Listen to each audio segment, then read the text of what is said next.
Good morning. It is November 20th, 2015. We are at the Library of Congress in Washington, D.C. We're interviewing George Thigpen, Right. World War II veteran. Mr. Thigpen, can you please state your full name? Yes, my full name is George Holmes, Holmes, Thigpen. And where and when were you born? Born in Montgomery, Alabama. And when? When was I born? What's my birthday? April 3rd. Well, let's see. Figure it out because I'm... 1923. 1923. Oh, 23, yeah.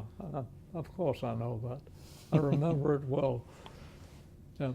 Excellent. And can you tell me a little bit about your early life? What it was, where you grew up? Oh, yes. Well, I was born in Montgomery, Alabama, and my father, it was during the Depression. Actually, a little bit, the Depression, I think, was a little after that, but in my youth, I remember very well the problems that the family had. The family wasn't broken. We always had a place to live, but it's just that my grandfather had been a rather important politician in Alabama, and he's a young married man, and I mean my father was a young married man, and the Depression sort of broke up what could have been maybe fairly important in Alabama politics, because my grandfather was a congressman in Alabama, legislature.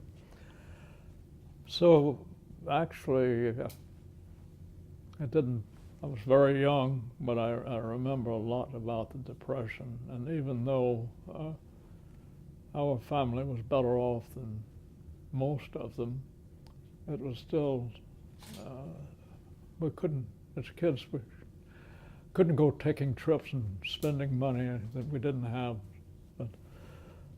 But then my father got a job in Washington, just an ordinary job that passed exam, and we moved up to the Washington area, and my mother insisted that we live in Virginia. She didn't want to be in Washington or Maryland, you know. But Was that because she wanted you to stay in the South? yes, it's hard to realize it was. That's another story. And real quickly, when I was a child, we had lived in in the city of Montgomery, and just a regular representative. And I remember we had a grass man, a lawn man, who'd come around for our street, and he was, as we use the nice word, colored, but he was black, and this is the part of the Southern story you don't hear, but this guy, he must have been around 50 years old, and he was just, all the kids loved him because he would bring us candy and stuff, and he liked to talk to him. And I remember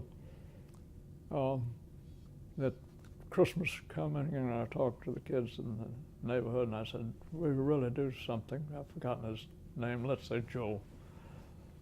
For Joe, he's been so nice to us, and the question, the segregation problem never came up. I mean, we were children, we were white, and of course we wouldn't invite Joe to dinner, but everybody, all the kids just loved him. And I said, we ought to get him some special Christmas gift. Well, none of us had any money.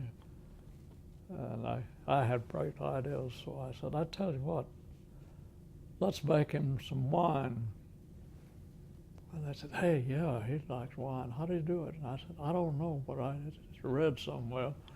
You just put grape juice in a bottle and hide the bottle in your garage where your dad won't find it. And after a month or so, it turns into wine. So we did that. It was before Joe went on Christmas vacation, and we took the wine. That's about that much of white stuff on top. I mean, it had done something that wines do that I didn't understand. But I said, but that's all right. That's what wine is supposed to do. And all the other kids who thought I was very bright said, yeah, that's what wine is supposed to do. And we took it, and I gave it to him. And this guy was a real politician. He said, oh, that's just wonderful. I love wine. And he took the top, smelled, oh, it smells beautiful. Closed up and left. And then after Christmas it came, and I said, how was the wine? He said, it was the most wonderful wine I've ever had in my life. That's the side of the South you didn't know at the time. Well, but I don't know whatever happened to him. We left, and my father got a job. Well, after losing his state job in Alabama, he passed an examination and came up here in Washington, worked for government. And we came up, we moved in Virginia. And where in Virginia did you move to? In Alexandria first, and then eventually we went to Fairfax County, and we're still in Virginia. We bought a house there, and I bought a little house in Virginia where my family and wife is. Were you born in, no, where in the hell were you born? I was born in Panama. In Panama, well, that, So let's I go, did a little traveling. Yeah, I So- was in the Foreign Service. Okay, well, let's go back a little bit.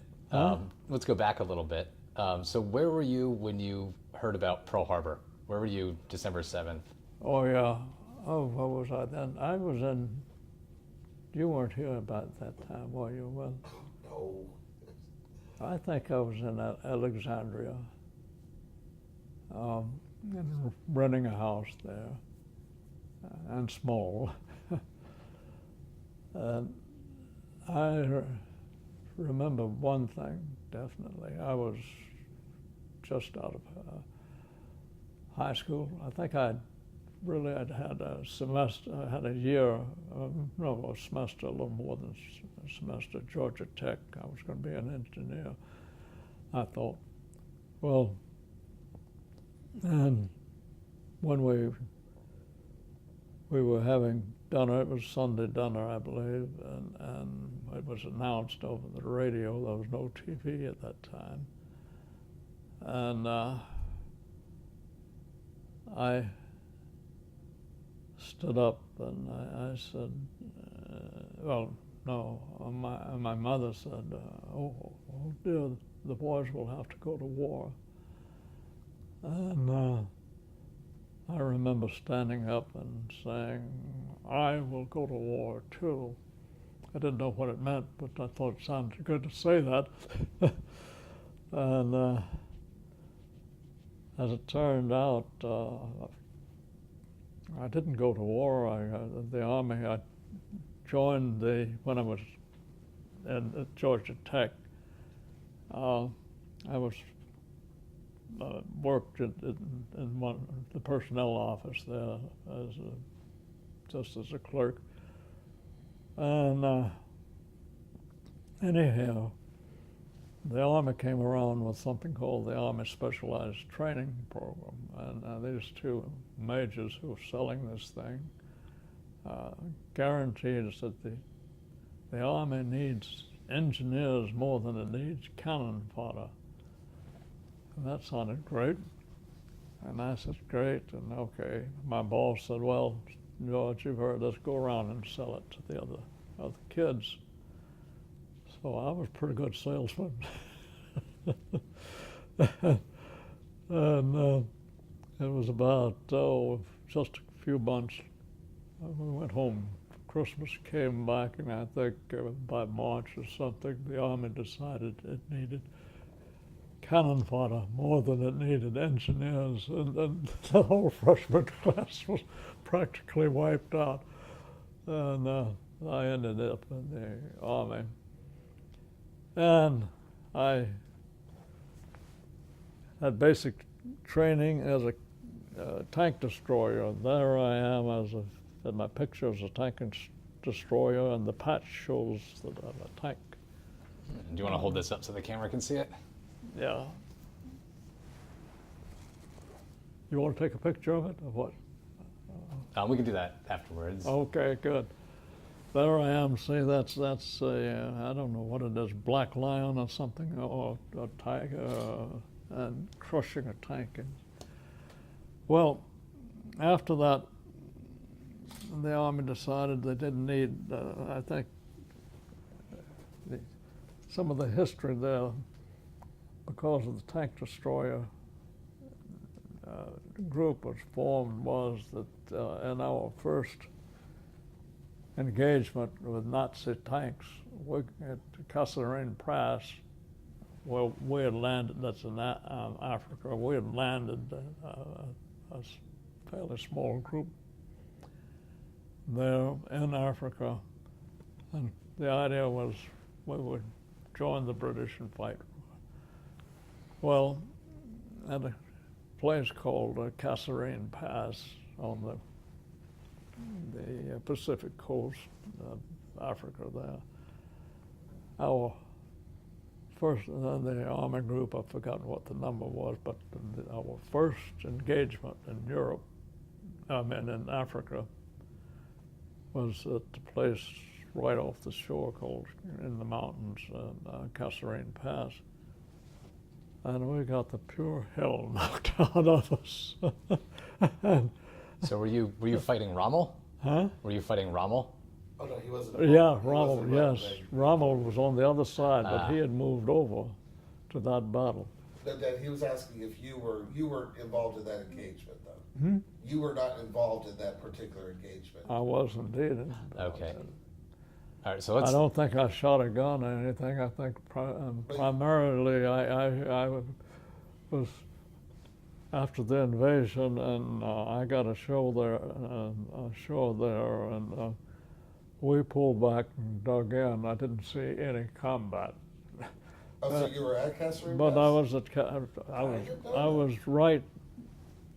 I would not say I was engaged in Kasserine Pass, but I was on the same group that was going there.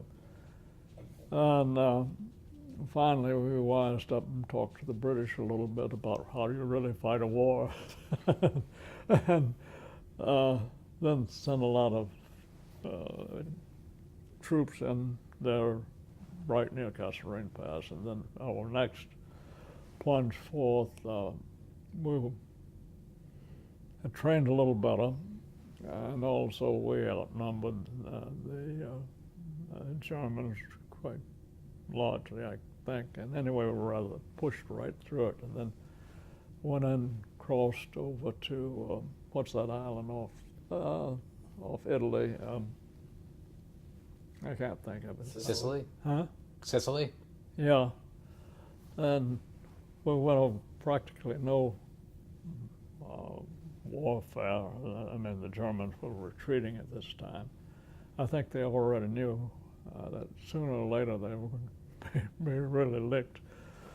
But up till this time, and then when we crossed over into Italy, by that time we'd replaced all the wounded and had new people in, and we just zoomed up and with the western coast of Italy.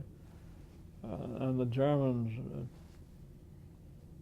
I was part of that, but I don't remember any real firing. I think it was mostly they were retreating to get back behind some line they could hit it. Anyway, after that, our group was pulled out and sent to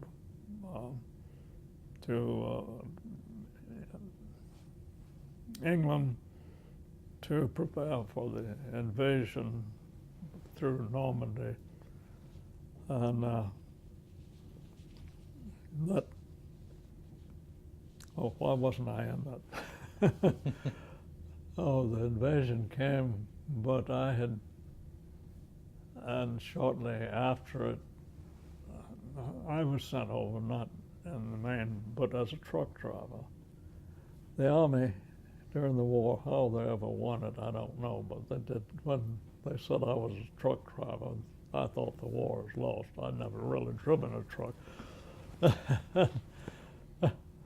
And it was, I did what I could to lose the war. But anyway,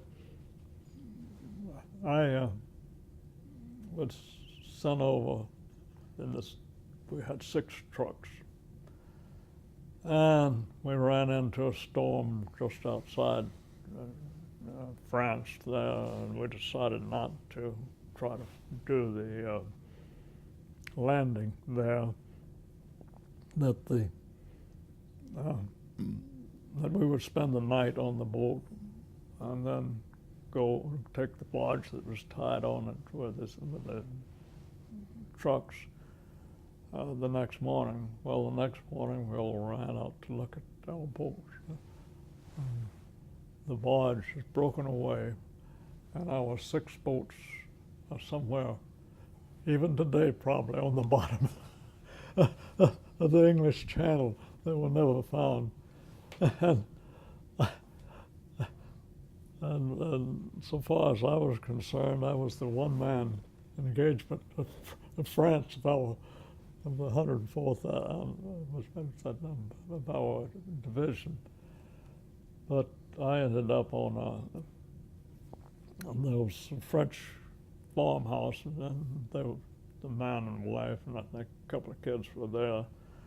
They weren't too friendly, but they did send me out food, and I had a little tent I put up in the yard, and that was for a couple of weeks until our division came over, and then I joined them. And luckily nobody had found the trucks. I tell you, if I'd been a truck driver, we would have lost the trucks very quickly. I knew nothing about driving trucks. And I fiddled around there a little while, and then I got our whole division over, and then we went over, and that thrust from Normandy had already started, and it was just, like a duck cake. We went very quickly. The Germans, they knew it at that time, I think, that the war was over, but they were still fighting, and there was a lot of fighting in them. And we got up to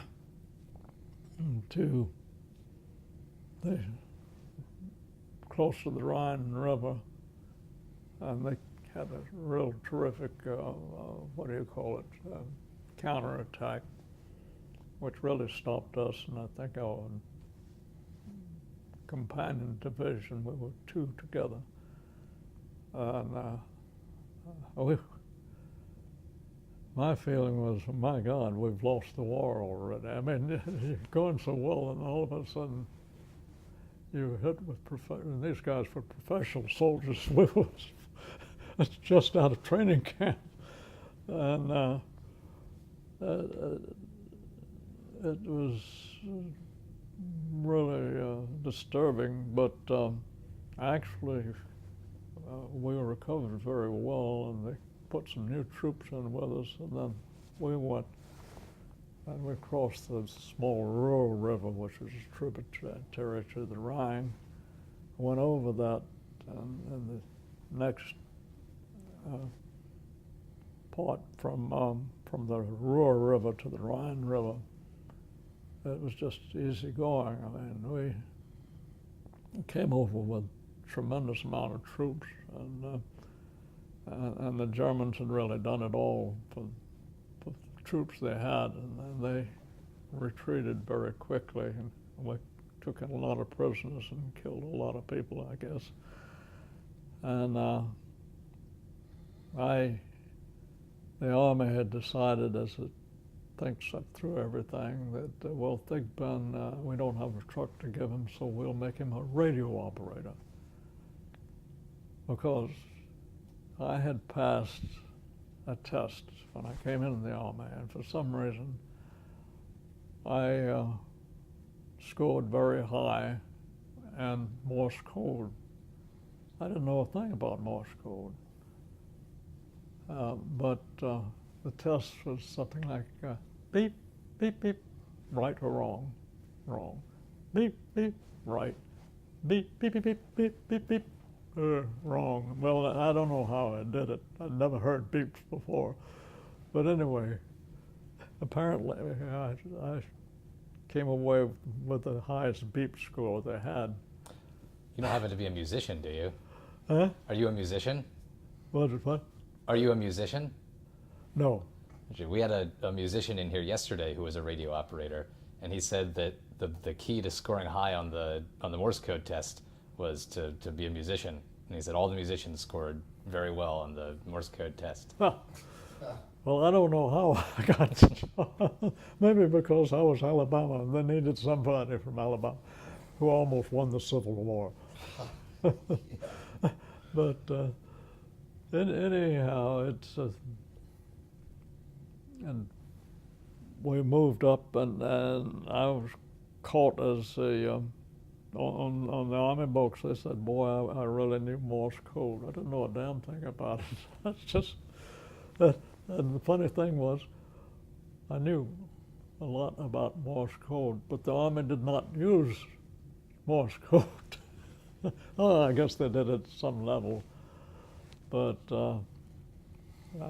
mine was always voice, and that was really the best way. That worked out very well, and I got placed with, I was a private, and then two other privates, and our own Jeep and our own radio that we learned to, if it's going to rain, find a good farmhouse that's not used, and first thing you get into it, and next thing you do, take the radio in. A lot of rain, and we survived that well, and by pure accident, I think the Army did well by not making me a beep beep operator. And the fact that this was something that was not in the table of operations, but just something the general said, "Hey, I want one more." No, I guess it was the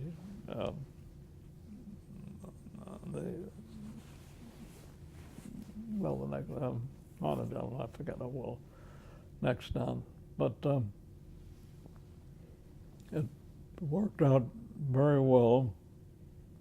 And the funny thing was, I think we were the only radio Jeep in the whole Army that had no one higher than a private, not even private first class. I was falling after right near the end of this that job. I made private first class, and then about 2 weeks later, all private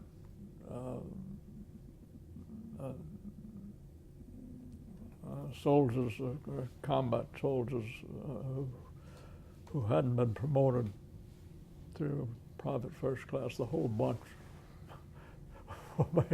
But I beat it by about 4 weeks. Anyhow,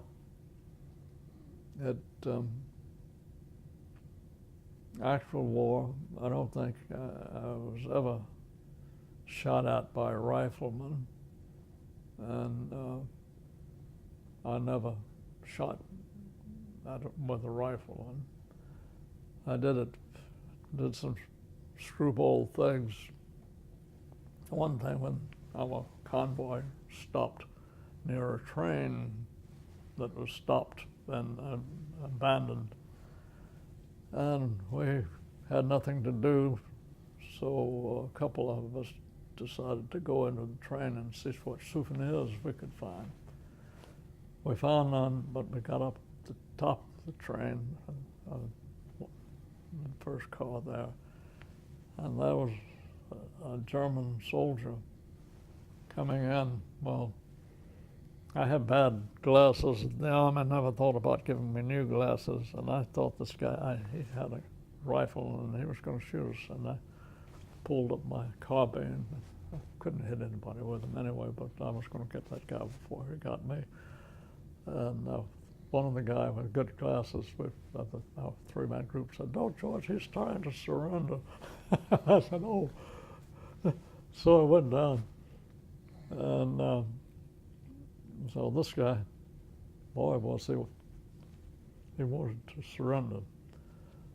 And he explained that there were about 30 more troops, more than that, 36 troops in the forest. I guess it was the Black Forest we were in. And they all wanted to surrender. And he was sent here because he spoke English to negotiate a surrender because they didn't want any more war. So I did the most foolish thing that you can do in the war. I sent my other two guys back to the only reason I was a boss, I was the only one with any college education. So I sent them back and said, "I'll go." Stupidest thing I ever did. "I'll go back with this guy and get the others who want to surrender." And so they said they're fine. And of the three people, one of them was a guy who never should have been brought in the army because mentally he was just not there. The army wasn't supposed to take those guys in, but they did. He was just an awfully nice guy, but he wasn't a guy that you wanted to depend upon for anything. But anyway, he took the one guy back, and I started out in the woods, and that was a bright thing to do. Our troops were over here parked somewhere, and I had just had a German surrender to me, and I sent him off with the guy I was with. And I was alone, and the other guy had said, "Oh, I've got 30 troops back in there." So I went and just started in the jungle, not scared of anything. I mean, this guy had been a nice guy, and he told me what to do. And got there, and finally I came through these bushes, and these Germans all sitting around, and guns stacked. I thought, what have I done now? Who's going to be prisoner of whom? One guy came running over in perfect English, and he said, "Look, we want to surrender." And I never wanted to be in this place. He had been a son of German immigrants and had come to somewhere near Chicago, and he grew up there, went to school in the United States. His parents sent him back to Germany for college and bingo. And then he had been, well, he was waiting in the woods to surrender to me. He apparently had completely educated the several, I don't know, I guess there were about 10 or 12 Germans there, and they were all smiling at me. I guess this guy had turned them all in and convinced them that the war was going to end and that the Germans were going to lose and they better surrender now. It's probably a smart decision. Yeah, and then all of a sudden, this guy came running right by me, and I pulled up my carbine, and I was going to shoot him. That would have been the silliest thing. And the guy, the German I'd been talking to, reached over and said, "No, no, no, no," and pushed my gun down. And he said, "He's a friend." And a few minutes later, the same guy who was as nutty as my other guy, I mean, really, he came with 2 Lugers in his hand.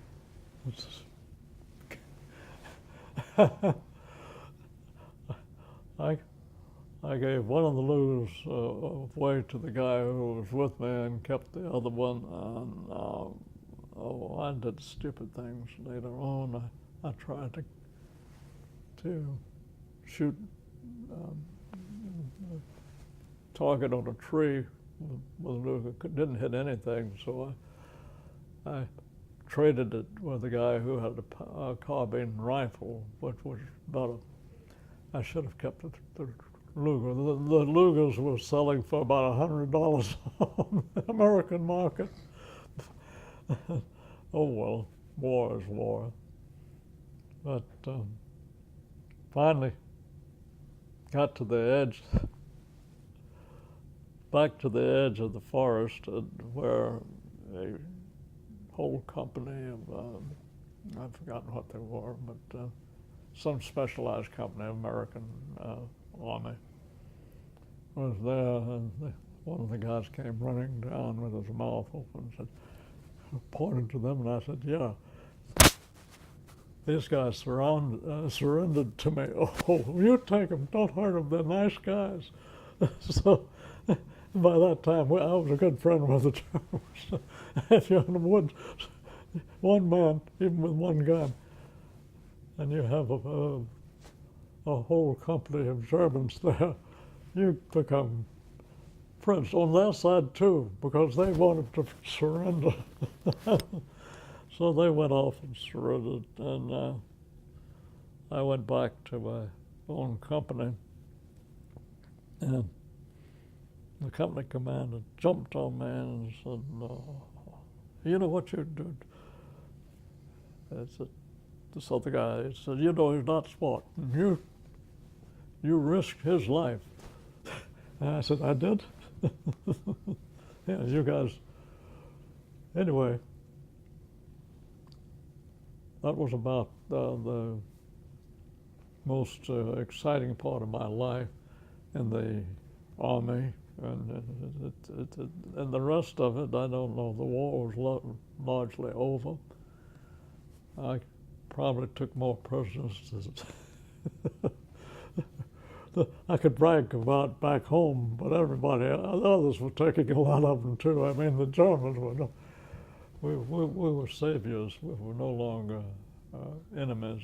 It was really an interesting part. The guys you were shooting at were just saw you as the saviors. They knew they were going to be shot by their own people if they turned around. And that's the way it was. Now I'll let you guys talk. So where were you on VE Day? And where? On VE Day, when the Germans surrendered? VE Day, I was in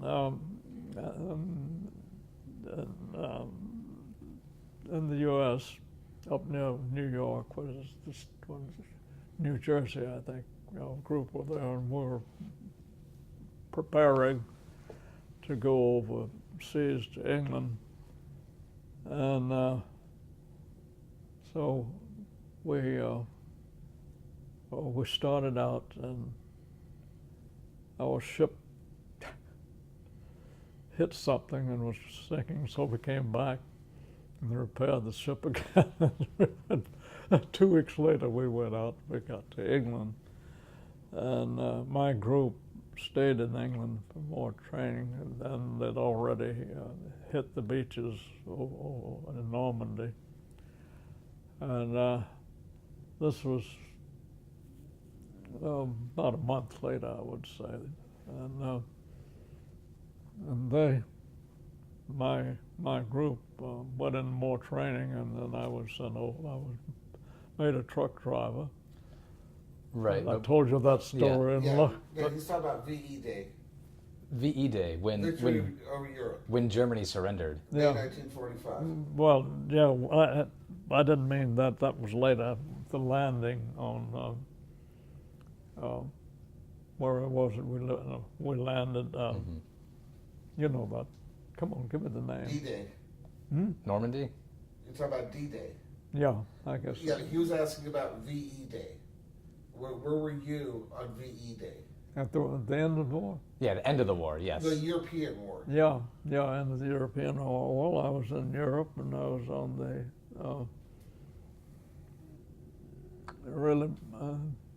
let's see.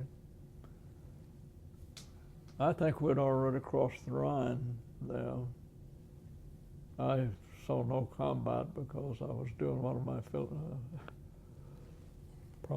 probably working with somebody else, but our unit did shoot a little bit, but the war was really over, and we knew it by that time. We crossed the Rhine without. That was really interesting.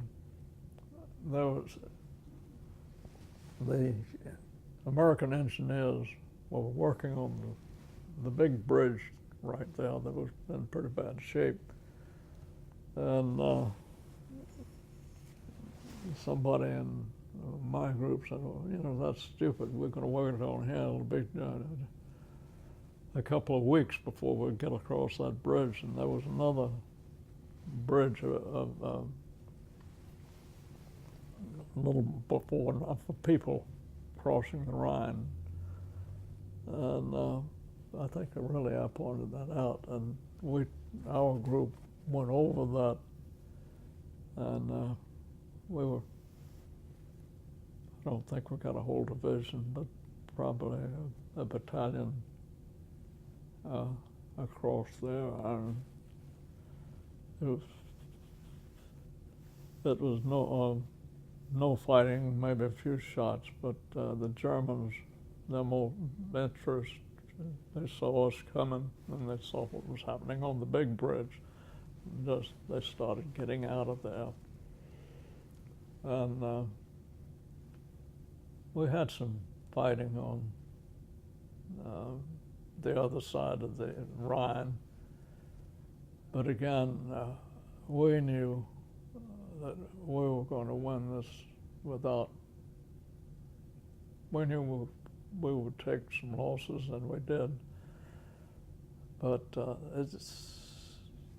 in wartime, just the feeling of the troops is almost as important as how well their guns worked. And at this point, we knew we were going to win this war, that we weren't going to be turned around anyway. And the Germans knew it. So the next part of the war was we would push around. We got in, I don't know if it was the Black Forest or what, we got in the forest. And they tried to retreat faster than we would overtake them. And it was, when you know you're going to win, war's not that bad. And but you're still worried that you're going to be shot by a sniper. And really, my worst period in the whole war was about a week, less than that, about a week before it ended. And that was my roommate. We had something, an Army thing called Army Training Program. We were sent back to colleges for a semester. And that was political because the colleges really, I mean, they emptied the damn colleges and sent us into basic training. Well, when we where was I? I've forgotten where I was. we got back. Anyway, I think even when we were caught in some firing, I think we were absolutely certain that we were going to win, and the Germans probably knew that eventually that they were going to lose. And I remember when actually the Germans just fell to pieces, and the ones who were still fighting retreated as fast as they could, and a lot of others just surrendered.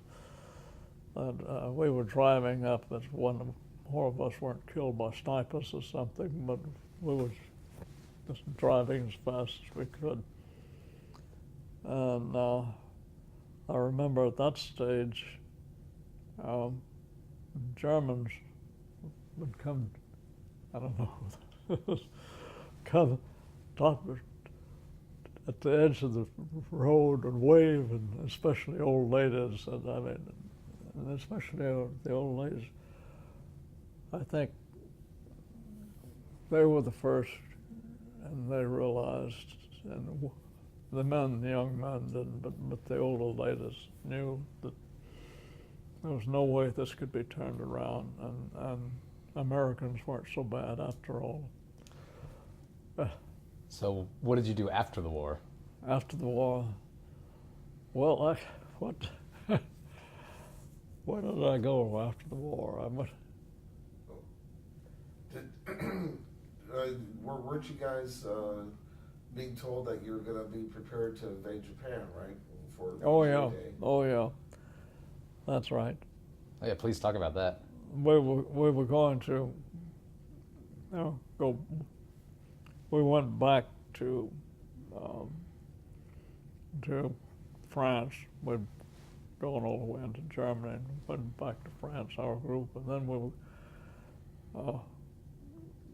boarded ships to go back to the United States, and we were going to have more training. And by that time, I think I was going to be a certified truck driver. And when we were about halfway to the United States, they dropped the bomb. Well, before that, our division, we pulled back to the edge of the channel and had a few days rest there, drinking and stuff, before they could get ships in to take us back. And while we were there, they dropped the bomb. I remember, and I'll never forget this, when we dropped the bomb, two things. The first was, I don't know what, was that the war's really over now. But the second one was that I had just the worst feeling in my heart, as, yeah, I didn't mind killing Germans, but this was just killing civilians by dropping that bomb. That hit me very bad, and I remember I was in the one of these, what do you call the camps, you know, the Concentration camps? Huh? The concentration camps? No, I was in they saw the rest place for the Repo Depot? Hmm? Repo Depot? Yeah, and ready to get, when the word came over that they dropped the bomb. This, I don't know, I'd been a warrior to them, but then just at that moment, I said, well, am I a criminal? Did I drop those bombs? And I walked on to the edge of the channel. I'll never forget this, and even waded a little bit into the water there. And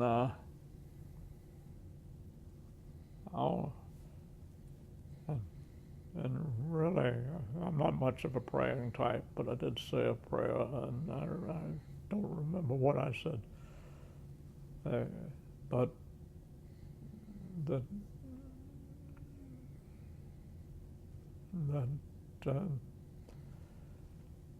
the Lord forgive us, but it was necessary. And I prayed that the war will end. Well, my prayer was answered when we were on shipboard, going back for training to go to there. And of course, I doubt if my prayer if the Lord was listening to me. But to me, I don't know to describe this. When you are a soldier, you're a warrior, your job is to kill people, and you don't feel too bad about it. I mean, it's, they kill me if I don't kill you. And, but the dropping of that bomb, nobody knew it was coming. And I mean, nobody at my level knew it was coming. And it was just, I felt that every single thing we'd done and I'd done to finish this war was necessary and was good. But this, dropping this strange bomb and killing the whole civilians, and all of them weren't mean people. Some of them probably even were helping us, and it just destroyed them with one bombing. And I remember wading out in the channel. You didn't want to wade out too deep, but you'd go swishing. But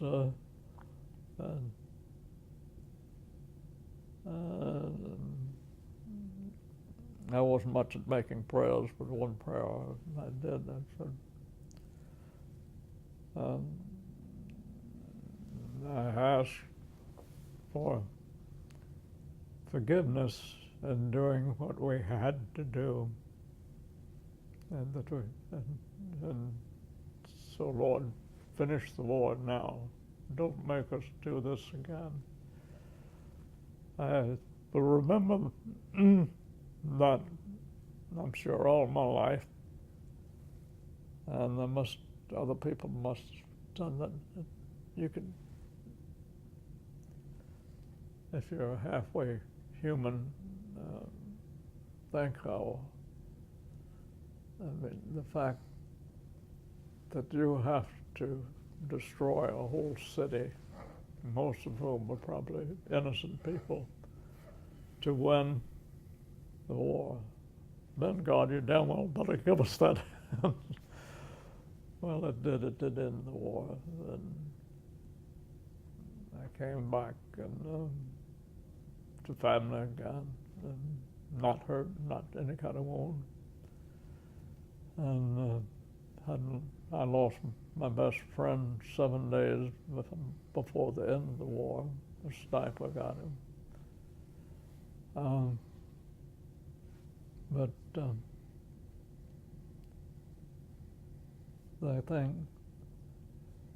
I think the war and fighting the war did not weigh on my conscience at all until we dropped the bomb.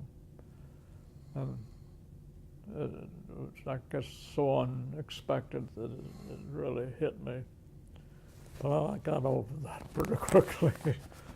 And by the time we were in the boat going back to the States and then over to finish off Japan, I was pretty well willing to do anything to finish it off quickly. And of course, when the war ended, while we just mid-Atlantic, a strange thing happened. We were all very happy and laughing, and for some place, a lot of bottles of whiskey came up, and there wasn't a bottle of whiskey on that ship when we got on. I don't. Well, it's one of the most. I wasn't much of a drinker, but I think I had a little that night too. But it was after all the tension and things, and you sort of learn to live with tension after a while. Just the end of the war was something we didn't expect that quickly, and it was just wonderful. Well, that's my story. Wake up that guy. So, Japan has surrendered. You're back home. What do you do after you leave the military? Well, that's I came home. Let me think a little. How quickly was it if I left the Army? Yeah, came home and immediately, almost immediately, enrolled in the University of Virginia, because the one thing I wanted to do, I think I was a little different from a lot of others. There were a lot of others who did this, but a lot of them just wanted to, away from war, and didn't think of the next step. I had thought very carefully about the next step, but probably many sleepless nights thinking about it. And I was so pissed off about this war, I wanted to do what I could to make the world better. In other words, to go to college. And I went to the University of Virginia. I found that the University of Virginia was the biggest playboy university in the country at that time. And I probably was the only one. Well, I did my drinking, but I also did my studying. And the University of Virginia, for me, became a very strong part of that horror I had had of war and desire to do something about it. I graduated Phi Beta Kappa, and I hid my key because I didn't want anybody to know that, well, they went off to parties on Saturday night, that I often slipped over to the library and was the only man there. And I don't know, I think if you're going to fight a war, it's a good thing to have a reason to get out of it and know what you're going to do to try to make sure that I didn't war. And so, of course, I didn't have any impact on a few other countries a little later, but one thing that did happen to me, that I always, to my own mind, justified the future little wars, attacks, war that we did. I had come to the conclusion that war, the type of wars that we were threatened with, had to be fought and had to be won, otherwise it'd be greater. And I suppose as a person who had absolutely no connection with the United States, people who were making, but I was one of the fightingest, at least, not least, peace type in the world about that time. I mean, I was all for going in. Dad, wash your hand on the microphone. Whoop, You're blocking the microphone. which way is it supposed to be? Just leave it as it is. Hold on, I'm gonna have to adjust it. The damn thing walked away. Sorry about that. All right, there we go. And I tell you one thing, the next time you go to sleep while I'm going to spit on your face. I'm sorry. I always change the subject quickly though when I see politics. Anyway, I didn't practice, but I think. Do you have any questions? Well, how about, do you have any advice for future generations who might be thinking about joining the military? What would you discourage them? Would you encourage them? What do you think about the military today? Oh, haven't thought too much about it.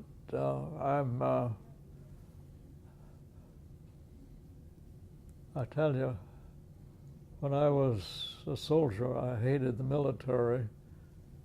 But on the other hand, I knew it was necessary, and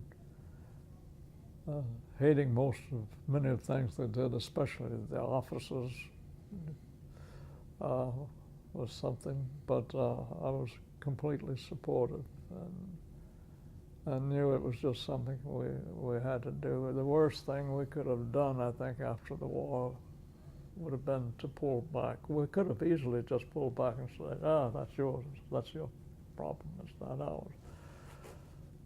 We went into wars with, I think, a great deal of study, and with always at the beginning with the support of the people. Quite often a little later on when it was hurting them, people were not warriors, but for me, I felt that the real war wasn't over, that now we had to be, we had to use war to be real peace lovers. I mean, I don't think I've heard politicians say quite like that, but they've said the same thing, and it's true. If the easiest thing to do would have been to just pull back, and then Europe would have been lost, and then we might be fighting Moscow today, who knows. Yeah, why don't you talk a little bit about your career choice, why you chose to go to the State Department and to become a diplomat? That was just the natural part of what I just talked about. In war, some little part I'd seen of war soured me so much that I was just drawn to the State Department. I wanted to go there because I thought that was the only place where you had some chance to fight against war. So you entered the Foreign Service? Hmm? You entered the Foreign Service? Yes, so I entered Foreign Service. I flunked the test, I think, 3 times and gave it up. I said, I'm not going to try that again. I'll just stay in the big officer. I'll stay in the Foreign Service. But and I happened to have a part-time job next to, and this was before I got married, a whole office that had about, I'd say, 8 or 9 young ladies typing. And when I remember I got so pissed off one time about doing anything and really getting anywhere, and the government was screwing things up. I said, I'm just going to give this whole thing up and get another job somewhere and just drink martinis and get food. And when I came and had the supervisor, the guy, I don't know how old he was, but he must have been past retirement age. And he was one of those guys you just could automatically dislike.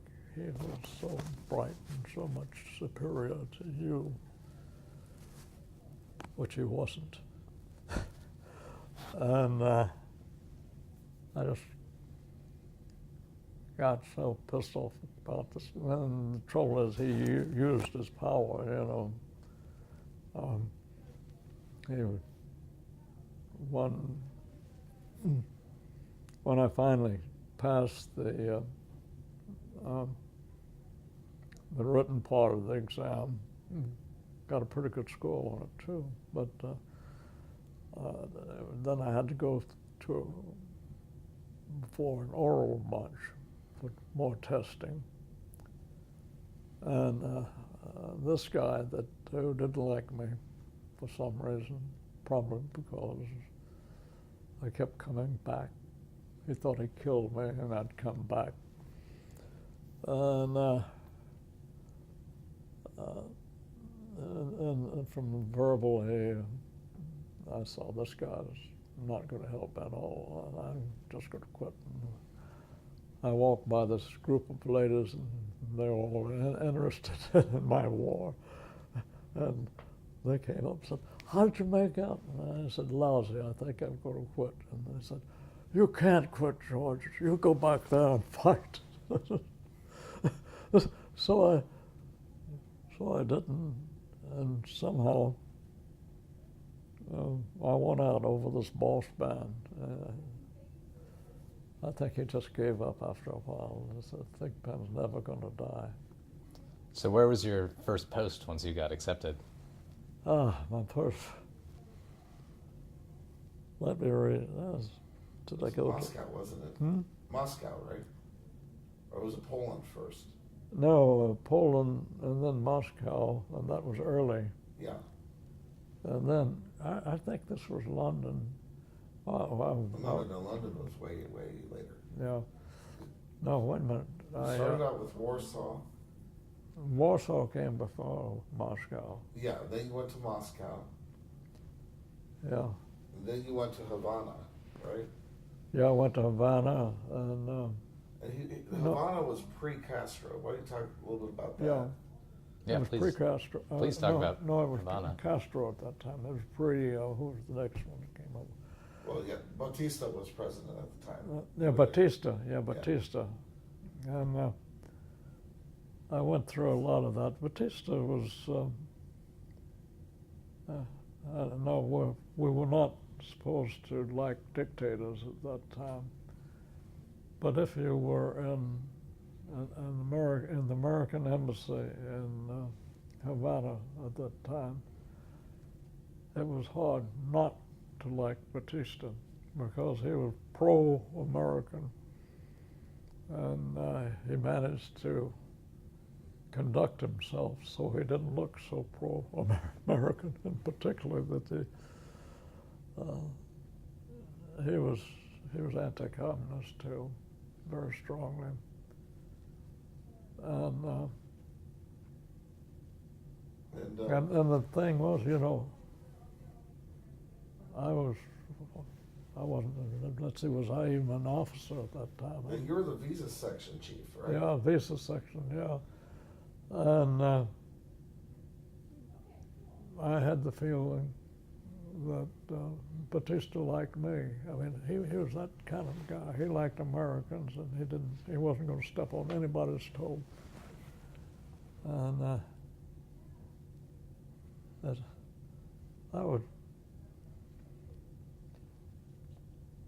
that would be, I don't know if anybody's really written on that area.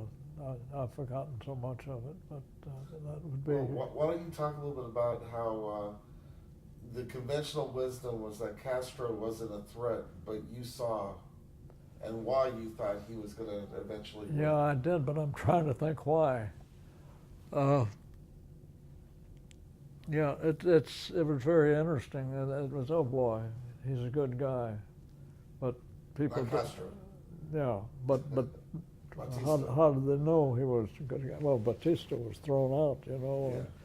and by that time, a lot of Americans were happy with that, even though Batista was a good friend and he'd do anything, and we pay him money, and he'd do anything we wanted him to do. But sure, most Americans were really thought Batista, we should not be with him. He was a bad guy. I was halfway there, and I thought, what was his name? I thought the change was Castro. good. Castro, yeah. But remember, Dad, I just want to help refresh your memory. You said that the conventional wisdom was that they weren't taking Castro very seriously. They didn't think that he was a threat to overthrow Batista.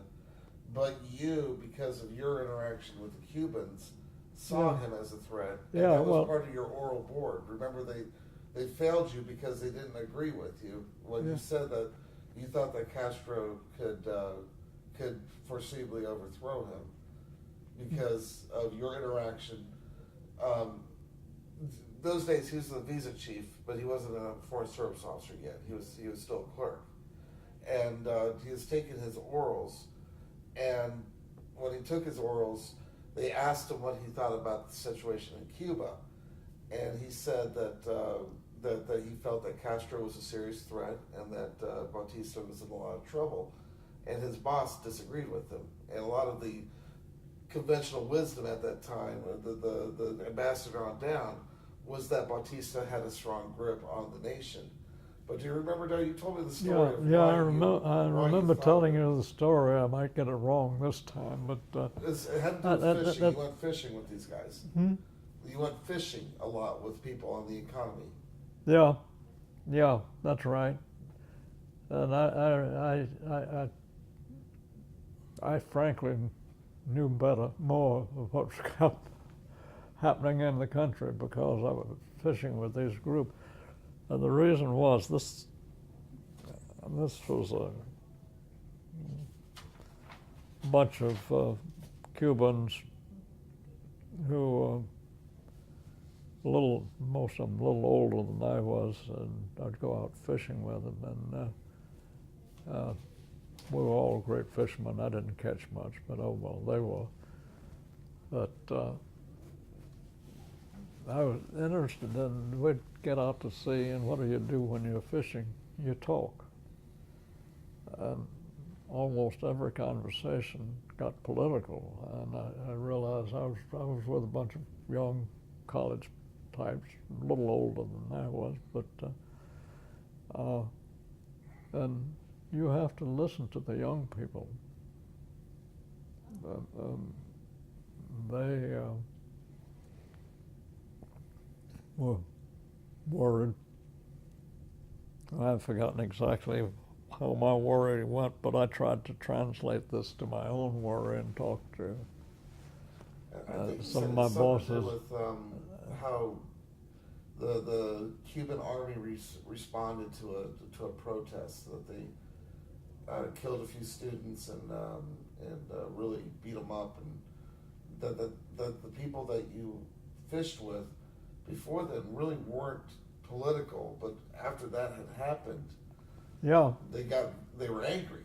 They were for the first time they were talking about how they felt that the Cuban government was overbearing. That was very true. We didn't talk politics at all until I guess it was what's the name of the town a little way down from I don't know Cuba very well. There was a very minor uprising against Batista, and I guess it was Batista, and he overreacted. He sent his whole damn army down to this town to take over. And I had been out fishing with my group when all this really took place, and we came back by the big army base for Puerto Colombia, and we were stopped. We'd gone by that dozens of times to fish. It was a main road, and we were stopped by police, and I was the only one who was left in the car because they could see I was an American, but the others all out, and the police all searched them for weapons. And got in back the car and started up. And it was the funniest reaction. They all started laughing. And one of them says, "We've got him scared now." And they were talking about Batista. And I tried to write this and sell it to the department. But this was really, these guys were college educated. I guess they were graduates. But they were very democratically oriented. That's why the American embassy didn't like them, because they were too American, and they had no power.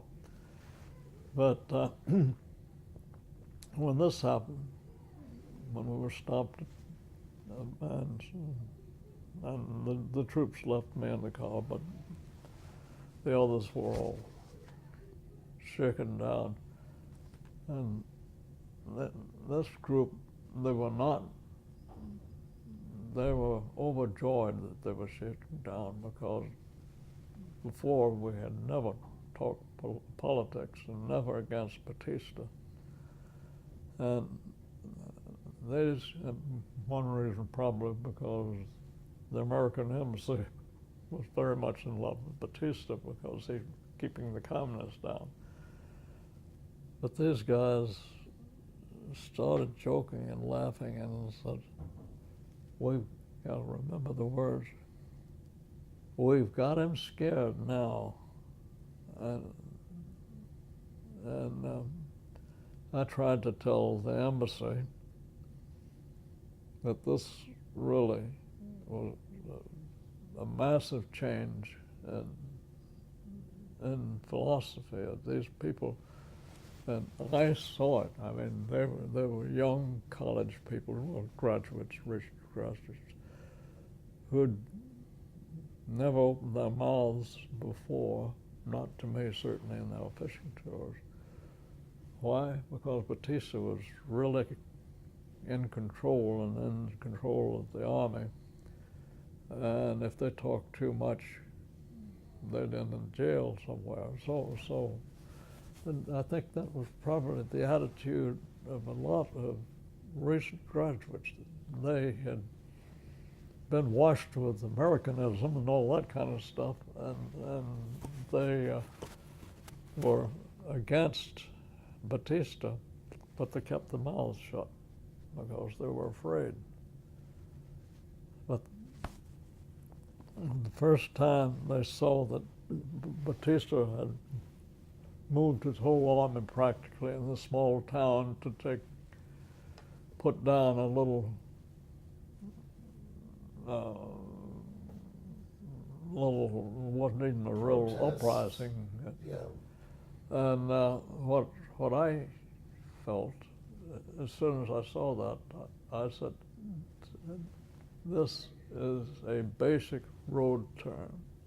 First, there's about 4 other guys against me. And first, they're young graduates. And second, I realized they've been quiet to me until this, because they knew if they would speak their own word, that Batista would have them in jail like that. And I think I was right. I went in and talked to the ambassador. He said, no. And Washington didn't take it seriously. And I said, Batista's scared. because he's scared of the people he should be, young college graduates. And it happened that way, but unfortunately it happened too much, so the communists took on control. But I don't know, we could have controlled that. And one stupid little guy who wasn't even a political officer had it right. I did. They wouldn't even listen to me. But we could have, as the government, we could have handled that whole thing. Said goodbye to Batista. Oh, why don't you come over here and go to the University of California or something like that. And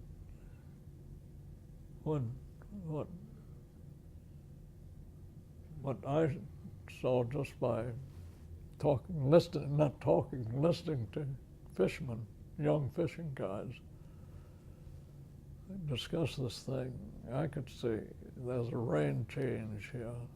There's something that if we can get a hold of, fine, and just forget Batista. So were you in Cuba for the revolution? Hmm? Were you in Cuba for the revolution? I was interested in having, there wasn't a revolution at that time. But were you there when the revolution did happen? I guess I Yeah, watch was. the microphone. Hmm? The microphone. The what? The microphone. Oh. Stop playing with it. Yeah. Yeah.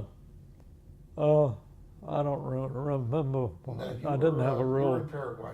Yeah. You were in Paraguay, Yeah.